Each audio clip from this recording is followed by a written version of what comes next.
Namaste. Hello, beautiful souls, coming on a minute early or so. And I want to apologize for not being here last week. My life is a bit of a whirlwind these days, and I will endeavor to be here every Saturday. And let's just say most Saturdays I will be here live. So thank you for your understanding and your messages and all of that. Really appreciate you. If you're new to my channel, my name is Sadhana, and warm welcome to you. So today I've got quite a bit planned for our time together. I'm holding the Wee Moon Tarot in my hand. I am going to do a reading for the collective for Lunar Beltane, and I know that if you're in the southern hemisphere, it is Lunar Samhain. And I think this is such a special time of year where the veil it's a little bit thinner, and we have an opportunity to connect with loved ones. And there's this other connection, and I know this is not a universal connection, but in North America anyway, it is Mother's Day. And this is such a, with the veil being thin and that possible connection with Mother, I think that is really beautiful. Hello, Winds of Reflection, welcome. And so I really want to offer up this full moon reading in love. And perhaps, there's always so much to it, but I feel like with full moon energy, it's a bit like the energy of Beltane and Samhain, where Spirit is with us, and it is a lovely time to receive a message from the Divine Mother or your mother, and maybe in her words of wisdom in terms of the deep work that you are doing. And I don't want to ignore this full moon is in Scorpio in tropical astrology, and the Scorpio Taurus axis is one that has been really challenging me personally a lot lately. And so I'm going to look at these cards with tenderness and love, and maybe that's another reason for choosing the Wee Moon, because I feel like this is a great connection to not only lunar energy but Mother. Something beautiful there. So I'm going to shuffle up. I've been shuffling while I'm waiting to go on and pull some cards for this. And then I'm going to do some reflections from this week, share with you some things that came up, and then I'm going to get back to the discussion of the Mythologia, Fennica, and the Margaret Peterson, all of that. Do about 4 more cards from those decks today. Okay, so that's the plan, and welcome to all of you.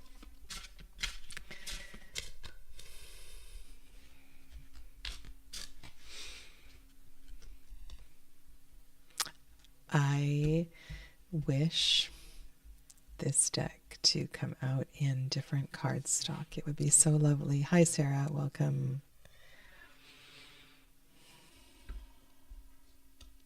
When I smudged my space just now, the wax from the last candle that was burning was all over the Palo Santo stick. And I had this very funky thing going on as I was smudging, and it was really special.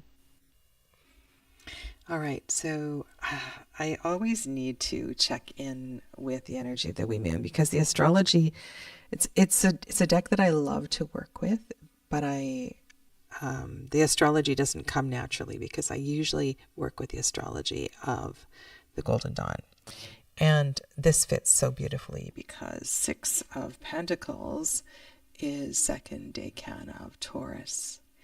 And look at all these beautiful colors here. It's like the Divine Mother is honoring all that is around us. And this feels kind of like an autumnal energy.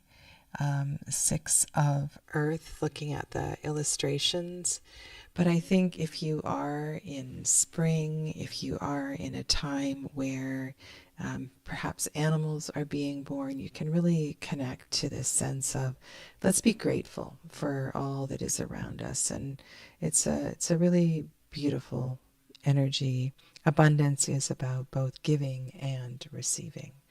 It is about honoring that and recognizing. And sometimes we are in a phase where we are receiving more than we are giving. And I always want to be mindful that I don't know quite how to say this. It doesn't have to happen right away. Just because we receive something today doesn't mean we have to give something back to that same person today. These things have a way of balancing themselves out, and this is such a beautiful card, full of energy, and yeah, love that all is here. Now the number 6, 3 sixes and 9s are very spiritual numbers, and I feel like the 6 here on a couple of different levels is feeling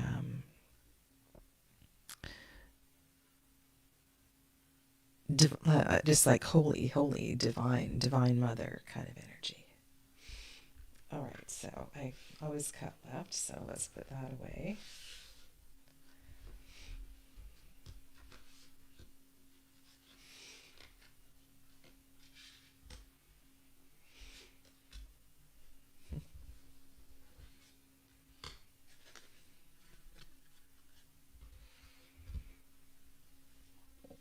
So the second card is the crone, the hermit. And I love that the wise one is showing up here. And then this card is 5 of fire. It almost feels like the reading is, it's like we've got mother and then crone and then maiden. Kind of beautiful.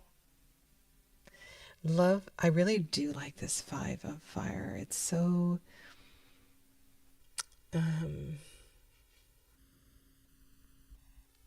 I was going to use the word indomitable, but I feel like it's more than that. The key word is radiance, but it's about living with heart and living with passion. And perhaps these 3 cards together are just about honoring all the stages of life. All the stages of life. And this doesn't necessarily speak to Mother's Day, but it certainly, it does speak to Mother's Day, but we can certainly expand beyond that. So let this weekend, and as we approach the energy of the full moon in Scorpio, be one where we reflect on the importance of all stages of life and all phases of life. Perhaps there is an elder or there is a subordinate at work that has something to show you, something to light your fire a little bit. When I think of the 5 of fire, there are challenges, but it's so full of potential here. And when we cross through these times and places of challenge, if we embrace it rather than fear it, it can be really, really special. And then I look at that wise owl and I think of how the crone fondly looks back and says, I remember. I remember when I was there, when I was going through all of that. So on Monday, or when you are, Monday I think is the time in the Pacific, 9:56 a.m. Pacific Daylight Time. So adjusting for your time for the full moon in Scorpio. See if you can, maybe you have one of those little statuettes that is Mother Maiden Crone or Triple Goddess statue, or something that feels, ooh, I have another idea.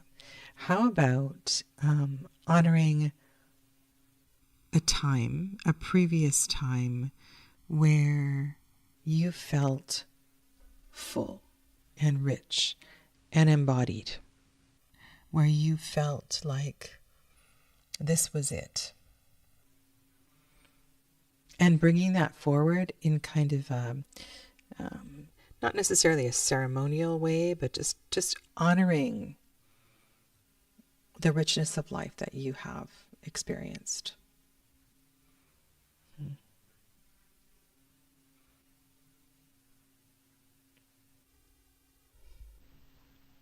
Okay.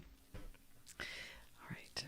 So I'm going to put those cards to the side. This week in my Monday Marseille, I opened, well, just before that, because I was playing with it a little bit, a new deck that one of you suggested I purchase, the Talisman Tarot. And I'm really glad that I picked up this deck. Now, it is a very limited color palette, and sorry, I'm just looking for my Zoom. I was kind of surprised at how I responded to this deck, because it's basically red and blue. And the minor suits are opposite of what you might expect. The reds are receptive suits and the blues are active suits. And it really got me thinking about this deck. The artwork is really stunning. You can see here the name of the artist, and there is a Instagram channel for this deck. You're welcome, Amelia. And Amelia, if I didn't say welcome to you, hello to you. So I'm just going to open it again.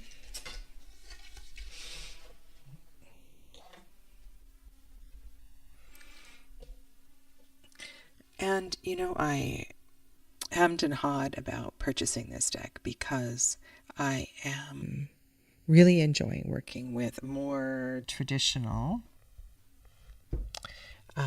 Tarot de Marseille, historical reproductions. And I just feel like I've been steering away from contemporary Marseille decks. But there's something about this one, and I'm thinking now it looks like cave paintings, actually. It may have some similar energy to the Margaret Peterson, which we will be looking at today. And the soleil is red, which makes sense. And I know the moon is, and the high priestess is blue. But what I observed was really funny. It was in the minor arcana that the coins and the cups are red and the swords and the wands are blue. So it got me thinking about blood and family and some pretty deep stuff. It was fun. Yeah. So if you're not following my Monday Marseille, I know not all of you enjoy reading with this system, but this deck was really something, the way that it showed up. So thank you. And I'm sorry, I can't remember who suggested I purchase it, but very glad that I did.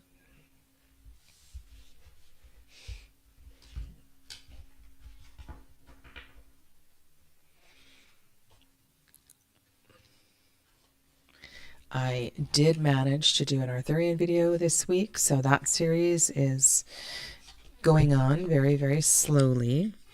And I've put a little bit of a halt in the deck comparison series because I am doing Nova's tag, which is decks that I recommend. And I did the first part. Of decks that I recommend, and I am going to divide it into about 10 videos and do 2 mass market and 2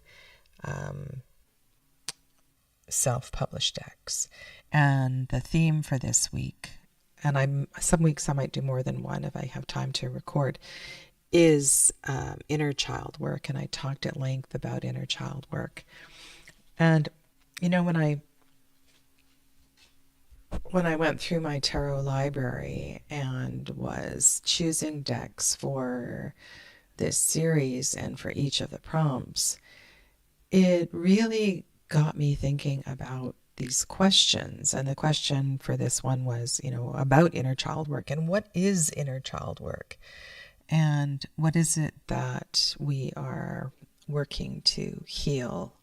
And what is the approach to that? And how is the approach to inner child work different than shadow work?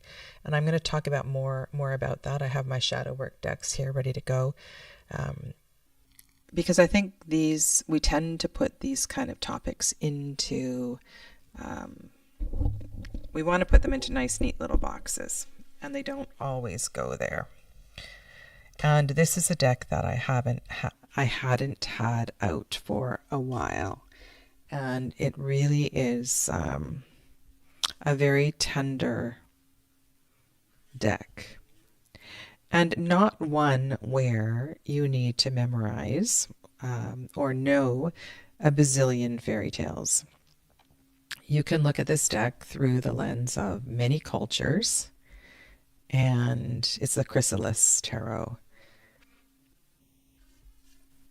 And one of the things about the guidebook that's really nice with the Chrysalis is that there is one side of the page is from the artist, and the other side of the page is from Tony. What is Tony's name? The deck creator, Tony Brooks, and the artist is Holly Sierra. It's an older deck, but my goodness, it's really something.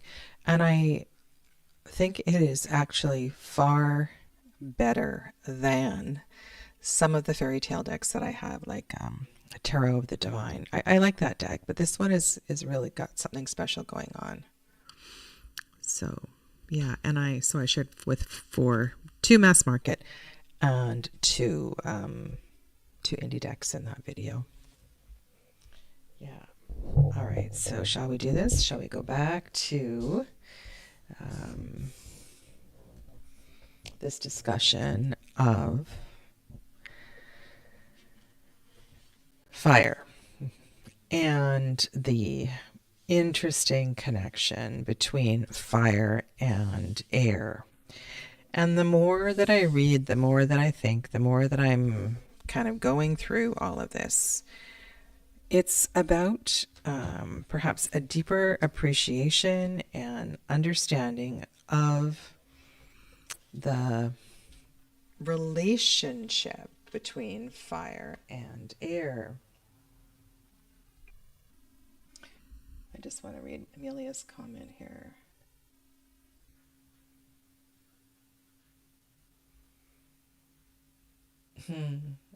And of course, the Ilman and Gallo editions are beautiful. And the trouble with the Minchiati is that there are so many cards, because you have the virtue cards and you have all of the extra cards for the astrology as well too. Okay, so 8 of Wands. We did the 7 of Wands last time, and today we're going to do 8, 9, 10 page. At least that's the plan.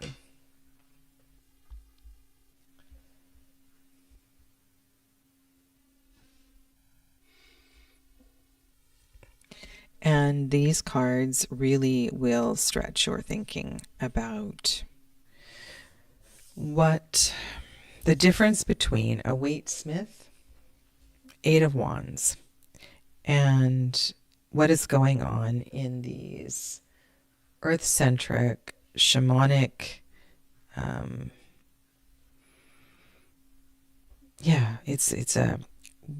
I want to bring together what is familiar with what is going on in these cards, and also carry on this discussion with mind and thought and voice, and how this enters into this conversation of fire, because it comes up in every single one of these guidebooks. And just to get myself focused here, I'm going to read from Margaret Peterson, and then I want to get into this sauna, which is really something. And Amelia, if you want to write about sauna, please do so. But I really enjoyed that short description in the guidebook. Oh my goodness. And I'll speak to that in just a second. Okay. 8 of Flames. And I have a little note here. See Marielle, 8 of Fire, which I didn't refer to, but it's got a very similar energy. The fire of the mind. So here we are right away in the description, bringing a connection to the mind. Now, those of you that work with the Tree of Life know that 8 is Hod. And though Margaret Peterson does not mention the Tree of Life at all in her guidebook, there are, in a way she feels like a mystic of old, because she brings together so many connections from different kinds of spirituality. So I wish I could have had an opportunity to meet her or listen to her in person. The fire of the mind, concentration and inspiration. You are everything at once. The power of the resting beast, the raised bow, the string, and the arrow. So here she brings in the Sagittarius connection, the first decan of Sagittarius.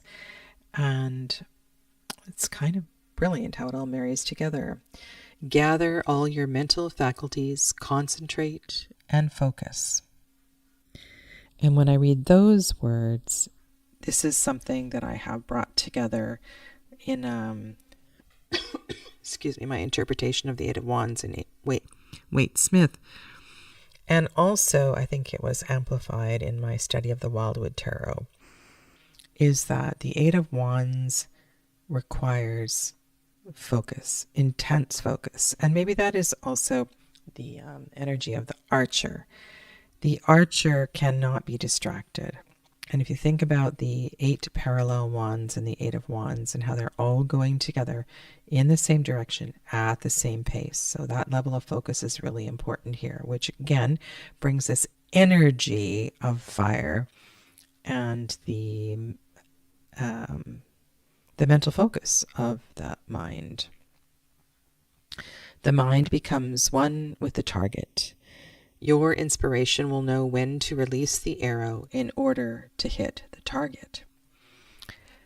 And then when she says that, and there's all these parallels with the Sauna card as well too, it makes me realize that. So there is, when you learn to meditate, and I know there's different schools and different ways to do it, but one of the things at the beginning is simply to stare at something. And you have it might be a statue, it could be anything really. And you gaze at this something. It could be a tree in the distance. You gaze at something and its borders begin to soften. And this practice is called a concentration practice.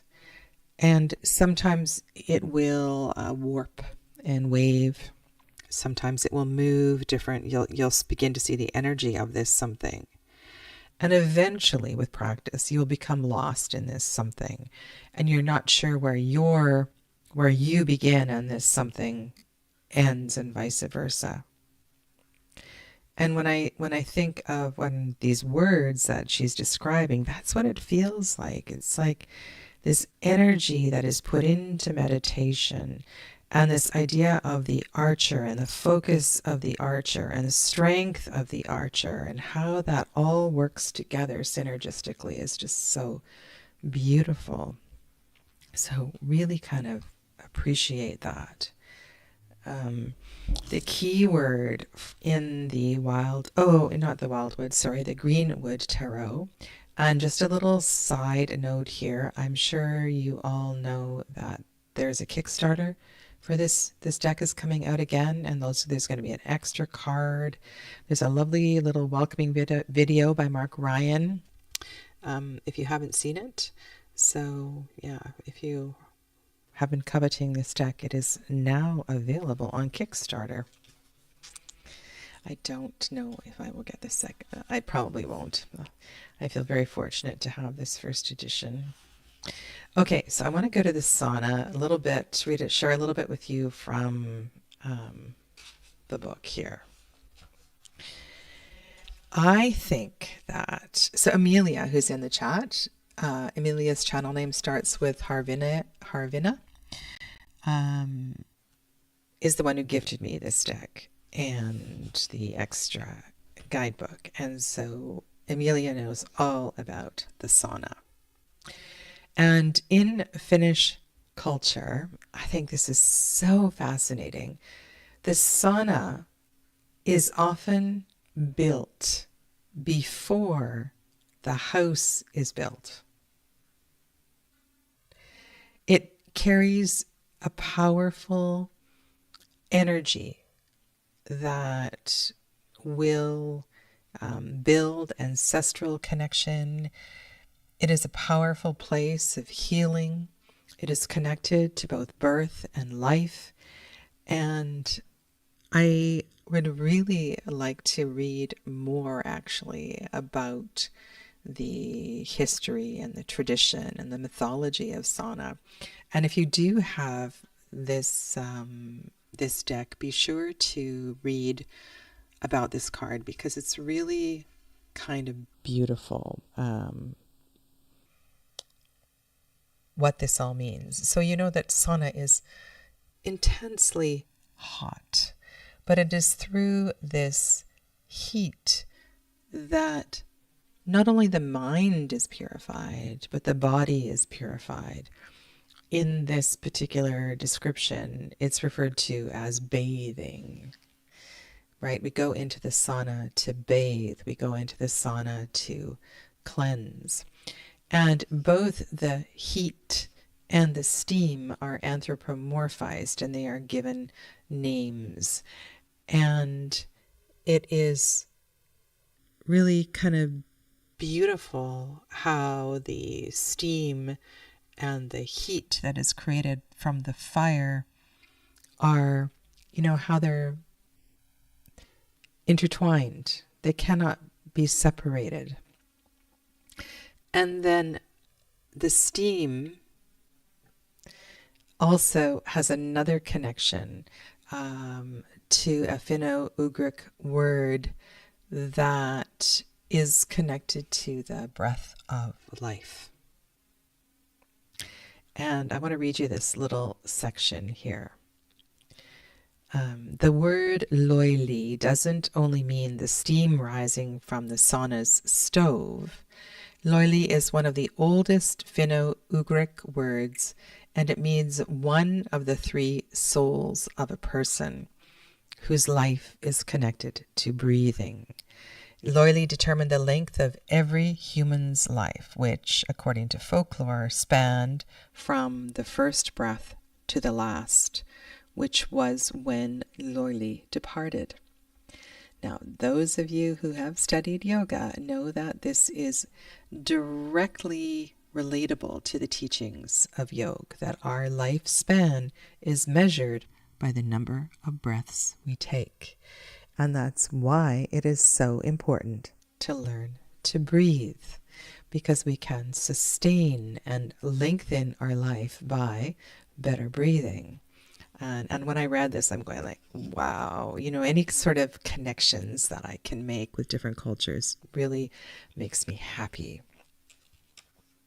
A difficult and drawn-out death was tried to hasten by opening the stoves or fireplaces damper so that Loili could have left more easily to the afterlife. The second part of the soul is called Itzi, and the third part is called Henki. And this is also a direct yogic connection where the idea of our being is divided into three parts. There is the self, the ego part, the spirit part, and the breath part. And just sort of a beautiful universal connection. I also found it really interesting that the only maladies, the only diseases that cannot be cured with sauna are mental ones. Mental ones are referred to as God's maladies, and they were beyond sauna's power. So I'm just love this. And then later on, Susanna Sala, she says, sauna is the best place to meditate and calm down. Both body and mind are purified in the sauna's warmth, and the overall feeling is fresh and renewed afterwards. So how do we make sense? How do we draw lines and correlations with a card that on the surface appears to be going in quite a different direction than what we may be familiar with from the keyword of rapidity or speed? And the line or the connection that I've made is this one of focus and the idea of the intensity of the heat and how that clears and cleans the mind to create better focus. It just sits really powerfully, beautifully with me. And there's this idea of meditation and perhaps the intensity of meditation that comes together in the story of all of these cards. When I think of the Sephra of Hod, I rarely think of meditation, except perhaps in its highest frequency, because we are quite far down on the tree of life. But maybe that's its intention, right? Is to climb back up and find that discernment and peace and stillness of mind. So, a few thoughts on the Eight of Fire.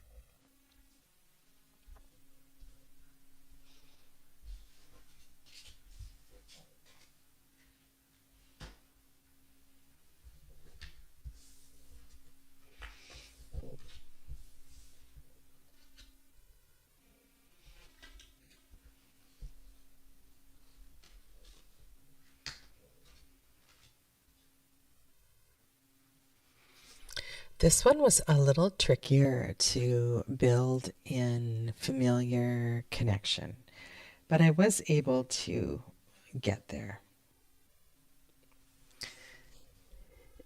In all of the nines in the Waite-Smith Tarot, there is one figure. Some of the Waite-Smith inspired decks doesn't stick to that, but if it is strictly inspired by the art of Pamela Goldman Smith, there's one person in the card.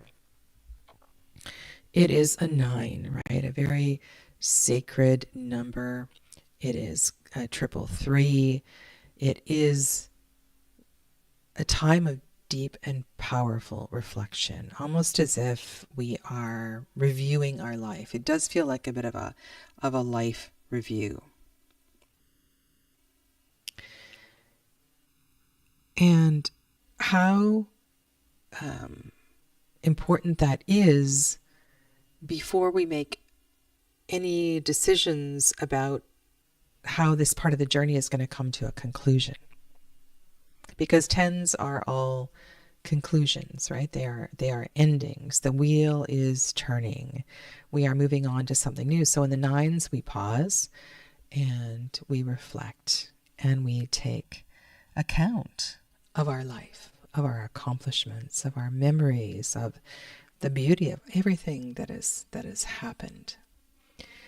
And when I read, so this is a multi-layered story that I will summarize.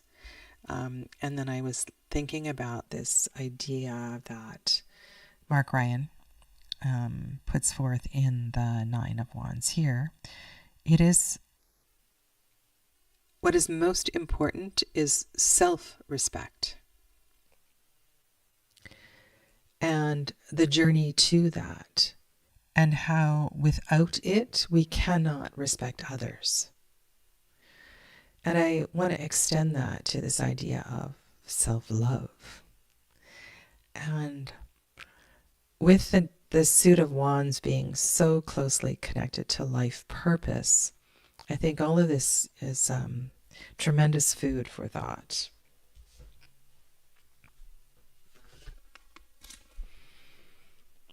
The Nine of Flames, Margaret Peterson, is the fire of healing and maturing.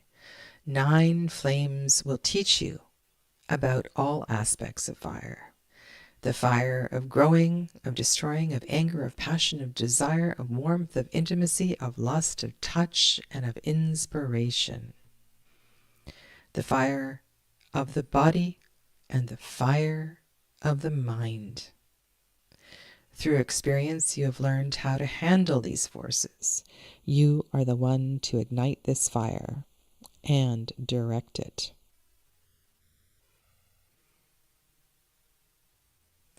And I feel, and this is one of the reasons I started this conversation, is because of this huge conundrum of understanding fire and air in the Arthurian series, because the creator of that deck, who is Anna Marie Ferguson, is all over the place with the associations of fire and air. And in one place, it sounds very Waite-Smith, and another place, it makes no sense at all, because I feel like she's contradicting everything she said before. And so I continue to ask this question and be curious about how these two elements are so interchangeable. They cannot exist without the other. In the Mythologia Fennica tarot, we have a story that speaks to integrity. It speaks to integrity. And the pictured painting, the Golden Bride, is a perfect wife that is created by the smith, who has entered into some of these tales before. Unfortunately, when you create a perfect bride from silver and gold, she is more like a robot than a human. She's not able to feel and provide you with support and comfort and happiness. Now, this particular bride was created because the first wife was just horrible. She did feel, but she was very cruel to people and showed no signs of compassion or empathy. And I forget how he got rid of her. Kind of a horrible story. But he did. He got rid of her and then created this false bride. And then this created bride didn't work out either. And so he married the sister of the first one, who was so awful. And it didn't work out either. And so the moral of the story is that we need to embrace the grace and the positive qualities of every single person, right? To look for the gold and the gift and the treasure and the beauty in everyone. We all have those qualities, right? There's something, we tend to dismiss people that irk us. So why is this story showing up here in the Suit of Fire? In this place of 9. So also 9, sephiroically speaking, is a lunar, right? So lunar sephira. It is perfect place for reflection on relationships. Now, if you know anything about the chakras, this is the location of the Swadhisthana chakra, the place where we reflect and learn and move through all kinds of stuff in relationship. So in that regard, it makes perfect sense to be here. If we look at it in terms of the warrior, whether it's a spiritual warrior or somebody who's actually come back from a battle like we see in the Waite Smith, we are questioning our purpose, questioning our life purpose, which is what the Suit of Wands is often all about. And, you know, sometimes it takes a moment for all of these threads to fall into place, and you're never going to make perfect matches when we're looking at the mythology of another culture and this the variation of energies. But there's something here that's quite profound. And if I take this, you know, back over to this card, and at the beginning I said, well, yeah, it's got something to do with self-respect. And it is so important how we love and nurture and care for ourselves through reflection. And maybe we can build something from the focus and meditation, determination of the Sauna card, of the Eight of Wands, that takes us to this place where we need to make better decisions and understand that. Through experience, you have learned how to handle these forces. Remember, we're near the end of the suit, and we've had a little bit of experience handling all of this fire. You are the one to ignite this fire and to direct it. So we have not only do we have the power to ignite it and direct it, but we have the power to choose how to do that as well. What does Mark Ryan say? Unfortunately, and I don't know if there's going to be any more words in the new guidebook. So there's not, in the Greenwood, there's not a lot of description. And I'm really glad that I've worked a lot with the Wildwood Tarot, because that helps to inform how I interpret these cards. Hearthfire, it says hope leading to attainment of innermost dreams. No. We're on 9. Sorry. We're on 9. 9 of Wands, respect.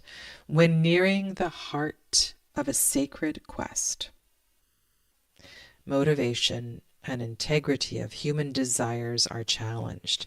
Now, doesn't that fit in with this story of the bride? Ancient wisdom demands the seeker be humble and forgiving. So, who would have thought that there would be a connection between a recently created deck such as Mythologia Fennica, that's based in an ancient mythology, and the mythology of the Greenwood Tarot, which comes from primarily the Celtic culture. However, you know, if you don't know about Mark Ryan has studied shamanism in different places in the world, and there's some lovely articles that he's written about connections he's made in I'm thinking of one in the US where he tells a story of a sacred circle in the United States and draws lines to some experience that he had at a stone circle in the UK. So he's someone who has certainly done his work in this field, one that we can trust. I think Viodo, what's his first name? He's another one too that I love to read his experiences. He was a co-creator with one of Colette Baron Reed's decks, But I think his work stands alone on its own. It's really kind of amazing. Villodo. His first name I can't think of right now.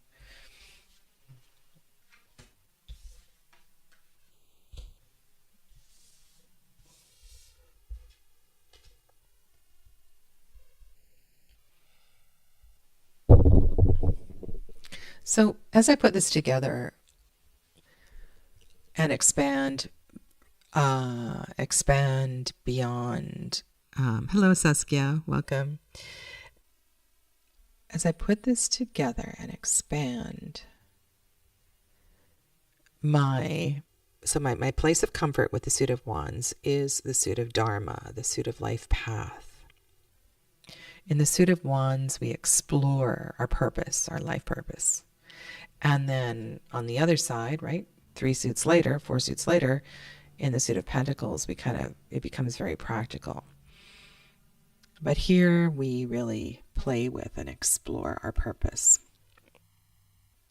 However, why all this air is entering into this suit is that the fire needs to stay alive. Hello, Jennifer. The fire needs to stay alive, and because, right, the fire won't stay lit if we don't have air.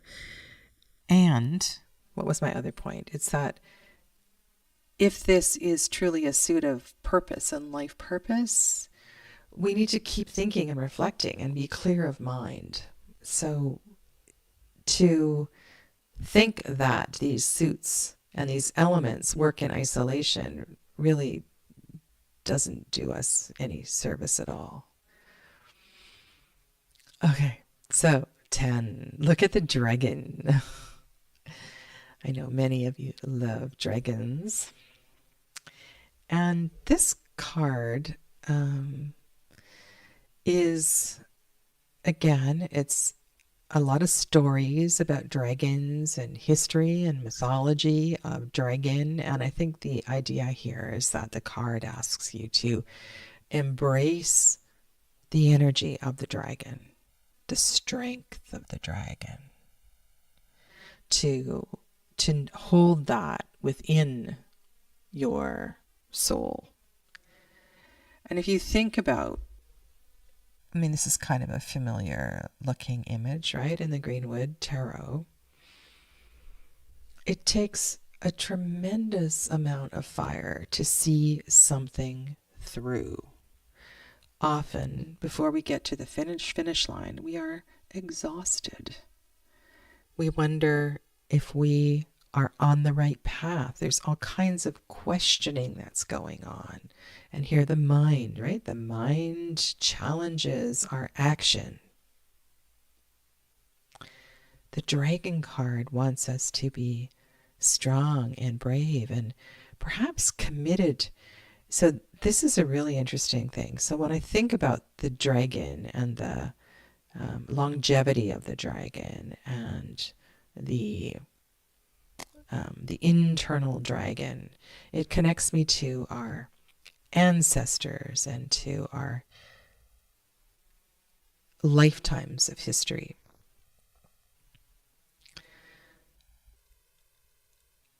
And there's this idea of fire in perpetuity and the fact that our purpose and our drive is something we've been refining over lifetimes. And it has a powerful ancestral connection. So I really like that. And if you think of sometimes the 10 of Pentacles really brings that in, and it certainly makes sense in this card as well too. Okay. Looking for my book. In the Margaret Peterson Tarot, you see, I see angel wings. And it's very gold around the outside. And here in this card, the purification has happened. We have burned through our stuff. And that is what makes us lighter. She says this is the fire of cleansing and purifying. Hate, resentment, hostility have all become food for the flames. You have been purified down to the bone. You have thrown off your obsessions and compulsions. You have grown stronger through the triumphs as well as your defeats. You welcome all kinds of situations. The flames bring redemption and enlightenment. All right, let's see what nuggets I can highlight for you in the Dragon card.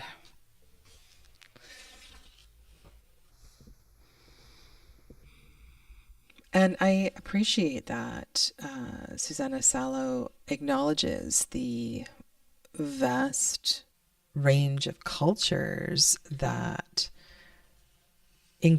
have dragon mythology included in their traditions.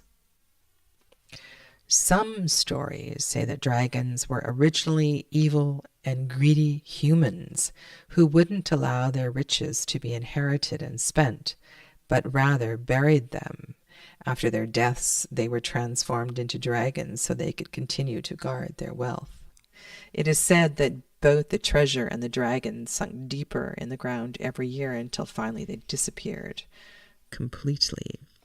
And then she quotes two testimonies of dragons in Finland, and one was over St. Petersburg, and according to there's this tale, and then according to another tale, there is a vortex of energy, a great whirlpool in Finland, and the vortex of that whirlpool is said to be a dragon. This card reminds us to keep going forward, to know that this is not the end. This is just, and I shouldn't say the word just, this is, while this may be a challenging place, it is so important that we continue to move forward. And maybe you can use the wheel metaphor here and embrace the energy of the wheel and to know that you have been purified by fire through all you have experienced in this suit. I think that's kind of comforting. At least it is to me.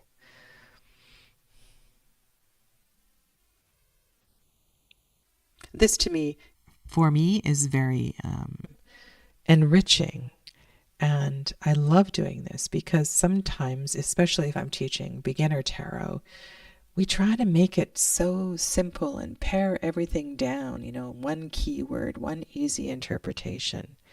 But it's not like that. We need to allow the stories to emerge and build the connections that have meaning. I remember when I was teaching one of the groups of Tarot Foundations one, I think it was that class, I gave everybody an assignment for the Ten of Wands. And Saskia, I don't think it was in your group that I did it. The assignment was to write your story. So you were the figure in the Ten of Wands, carrying the 10 wands. And you were to tell the story of what happened when you got home. And you could write it from either perspective. And I remember reading Mary Beth's story. Sometimes she's here in the chat. It was really profound to see how deeply these students went into the different perspectives that can emerge and the surprises that happened. They talked about how long they had been away, how long this journey through the Ten of Wands took, and how things had changed when they got back home. Yes, Saskia, Alberto Violdo. Oh, can't say that name. Thank you. Yeah. It's a really powerful suit, and I love to look at this suit as the beginning of the journey, as the first suit. It makes things easier for me with my interpretations of tarot.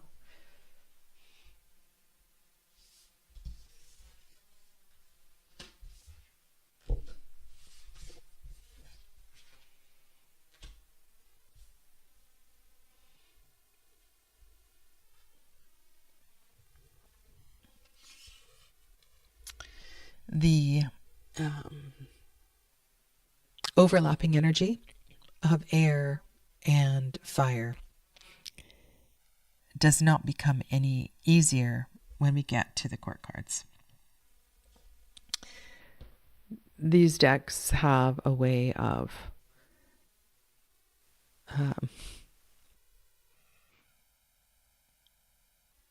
I don't know what the word is. It's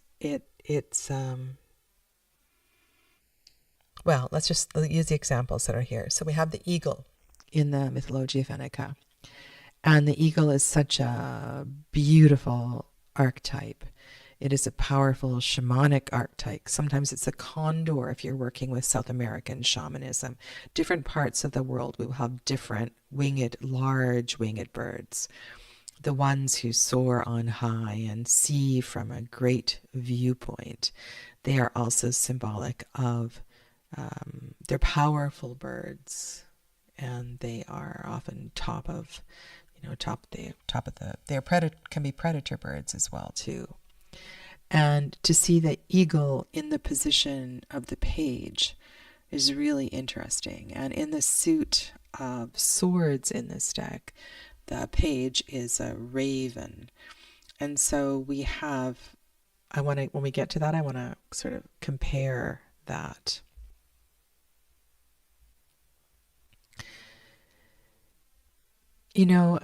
And I appreciate this comment, Saskia, because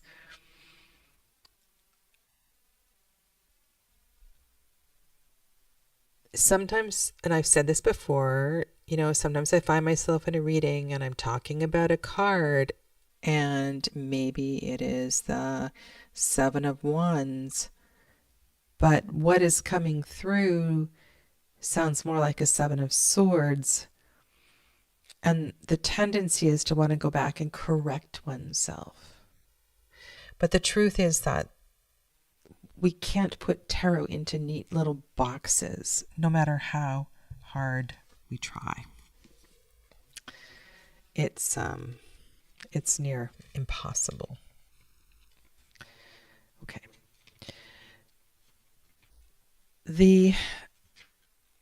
With the Margaret Peterson tarot, the court cards are organized a lot differently. And it doesn't go page, knight, queen, king. And if you have the Margaret Peterson little guidebook, you can review all of that. However, when I read the description for the Daughter of Flames, and I don't know if you can see this, I'll pull it up. It reminds me a lot of, I can really feel many of the Waite-Smith inspired decks here. This is one of my favorite court cards is the Page of Wands. There's so much vitality and vivacity and freedom and spirit of freedom. So what's happening here is we've got a bird, right? So we have that element of air, and maybe it's the freedom and the spaciousness that the Page of Fire has that makes them shine so brilliantly, so brightly. This is from Margaret Peterson. Heat and rhythm have made my body fluid. Tiny particles of light, fire, and air electrify my sphere of life. From their light, I weave silken melodies, dancing on the periphery well outside of old habits. I feel connected to my core. And it goes on, but I feel the freedom of those people who have the courage to live life, not only the way they want to live it, but it's like they know this is how they are to live it. Like they feel their purpose very early in life. And they don't let others challenge their purpose. And the eagle, like, I think of the salmon, right? They know exactly what their purpose is, what their life purpose is, and there's no questioning that. However, it's a little challenging for me to have an eagle, such a wise one, in the position of page. And so I will continue to work with this. And there are a number of important myths here connected to the eagle through the Finnish mythology. And definitely this is a couple of pages worth rereading. But the key word here is highest consciousness. And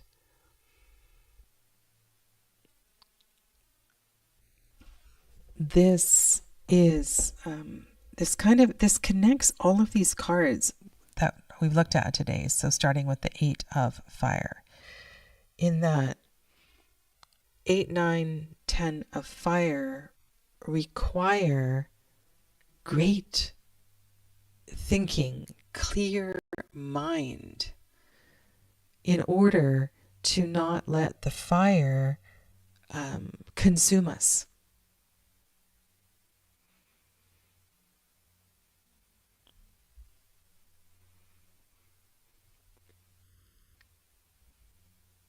It is the eagle who brought fire, but also is the one who always appears before the thunderstorm. Yes, and there are many other myths that are mentioned in that couple of pages as well too. Now the stoat is quite a different energy, more of a fox-like energy. Moves within the ground. Its coat changes color. Maybe the eagle is the page because he is Ukko, the main god's assistant. It also, Amelia, connects to the energy of pages as being connected to education and higher thinking. Often when a page comes up, it is a time to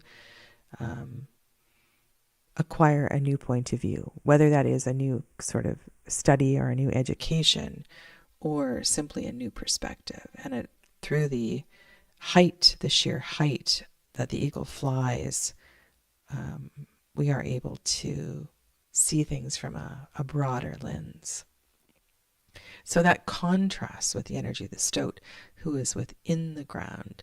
But there's some sort of magical fire and magical energy with the stoat, and the fact that its coat changes color. It does. It feels kind of fox-like to me in its magic and mystery. The court cards in the Greenwood Tarot are not organized like the court cards in the Wildwood Tarot.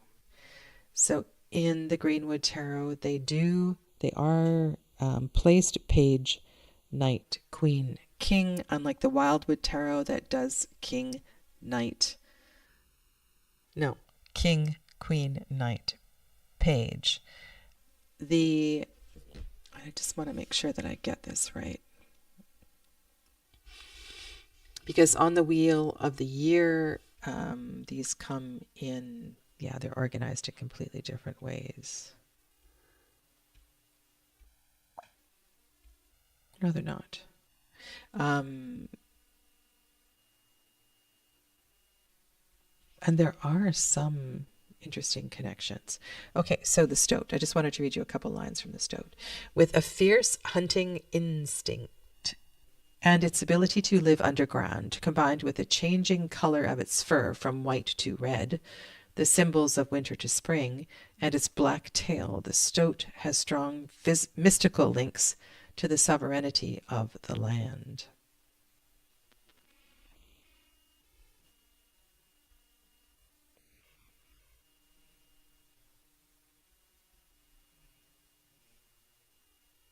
And the suit of wands in this deck go from Imbolc to Beltane.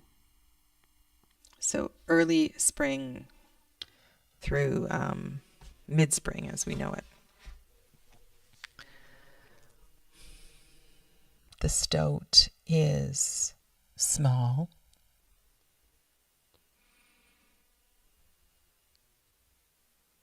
And perhaps moves easily and easily undetected and able to cover great amount of ground. So, quite a contrast comparing eagle to stoat as a page of wands. And then the stoat, I wouldn't necessarily be able to weave in the higher intelligence quality. So I'll let you think about that.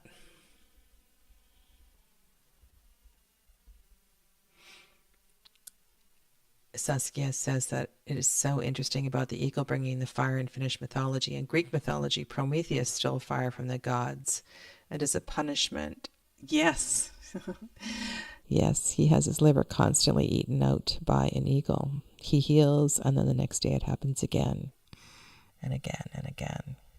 So we sit with these cards, and I think one of the beauties here is that maybe you will be doing a reading and you are using a different deck. Maybe you're using a Wade Smith deck, or you're using, whatever's on your table. And you think about one of these stories, you think about one of these connections, and you go, yes, I can take this now to a different level and apply this and think about this in what I'm working through.